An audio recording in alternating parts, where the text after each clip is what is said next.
Hey, it's Dorleen. Welcome to my channel. I'm doing something fun today. I am creating a beautiful card using Docraft, I think is how you pronounce it. Docraft's cut and emboss folders that I got from Jenlee Schoolcraft website. Now we're doing a YouTube hop. There's 4 of us hopping, and all the information is going to be in the detail box below. Make sure you click over there because there's some links you're definitely going to want to pay attention to. So this is a cut and emboss folder, which I have never used before. So I had to play around a little bit because I wasn't sure which plates to use. Now I looked at the back, and of course it probably was 100% made sense to somebody who's used to this kind of thing, but I'm kind of new to the physics or the die cutting world. So I used I don't even know what it is. It's like a little buffer plate that you do when you emboss, but that was way too thick, so I couldn't do that. Took it off, and then I only used 1 plate. It was way too thin, but now I'm just using the 2 plates as normal, what I usually do when I use my die cutting folder. So that was actually kind of easy, but also fun because I needed to learn. And look at, oh my gosh, when you see this image, it's really hard to tell, but it is gorgeous the way it embossed, and then it just cut out the little windows of the buildings, and also that hot air balloon, which, by the way, the name of this particular Docraft's cut and embossing folder is called Air Balloon. Totally makes sense.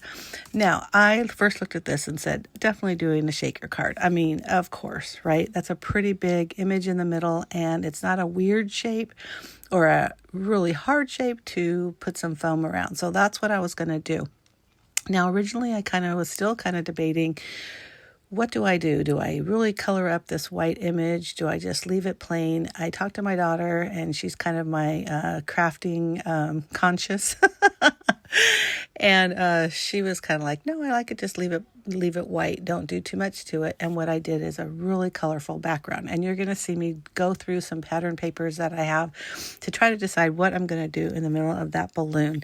Now, I'm just reminding you again, this is a YouTube hop.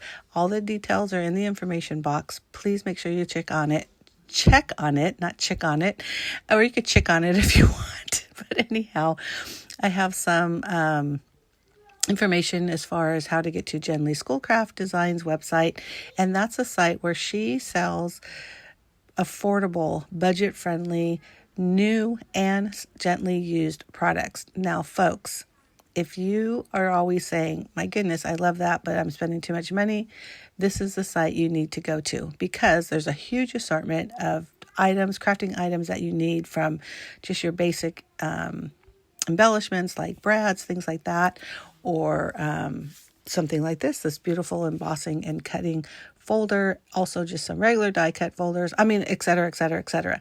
Great deals, great prices, gotta check it out. So there'll be a link to her website, and also I'll have my coupon code, which is my name, Dorleen, and you'll get an additional 10% off on any order. Also, it'll have information on the YouTube hop giveaway, and there is a $50 gift certificate that you'll be able to use on the website. I'm telling you, this might not sound like a whole lot. You are going to get a lot for $50 on this website. And what you need to do is you need to leave a comment. Excuse me. So what you need to do is leave a comment on each of the 4 designers. So like I said, there's 4 of us that are participating. And there's a form, and there'll be a link to the form, and that form needs to be completed and submitted by February 26th, year 2026, and the winner will be announced on the 27th. So good luck, good luck, good luck. Make sure you do it, because that is a great prize. Now, back to the card. Now, if you've never made a shaker card before, you need something clear, and in this case I had some acetate.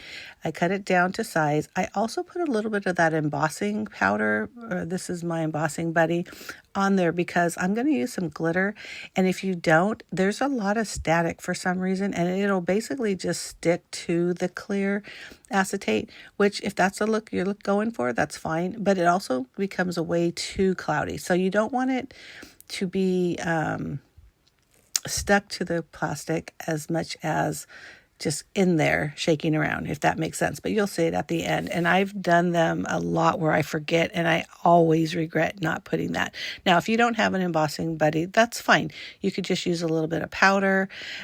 Maybe there may be some anti-static, like a dryer sheet, something like that. That just kind of gives it a little bit of static release. I don't know the right words. So I just went through my little pile of random confettis and sequins.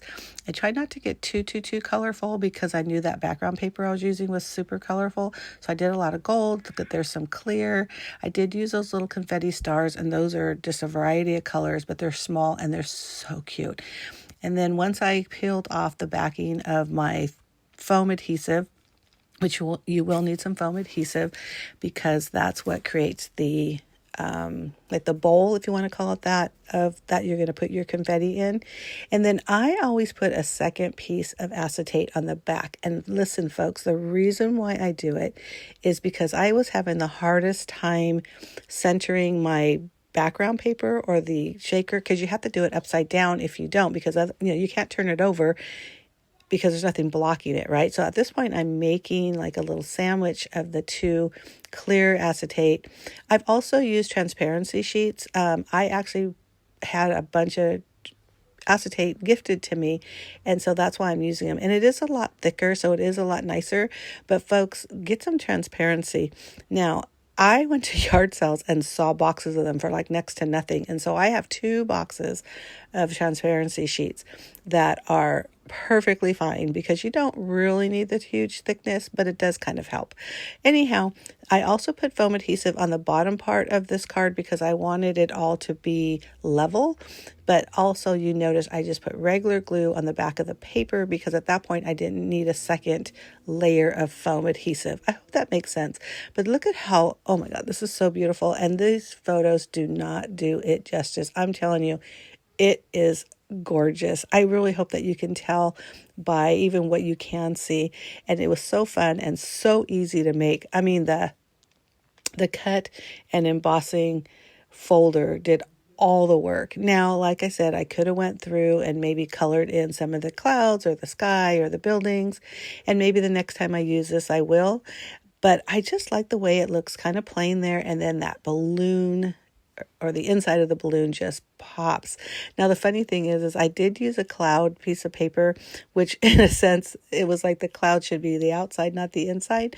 But it's so gorgeous and it's so pretty. I think it works fine. But I hope you do like this. Make sure you go down to the information box, check out all the links. I'll also have a link to my blog address, also my Instagram account. So if you like this, please give me a thumbs up. Don't forget to leave a comment, because you definitely want to get into the giveaway. And what else? Subscribe. You need to subscribe. I do post 2 videos a week. One is always scrapbooking, and the other is whatever it is I'm creating in my craft room, which in this case happens to be this card. Thanks for watching. Bye.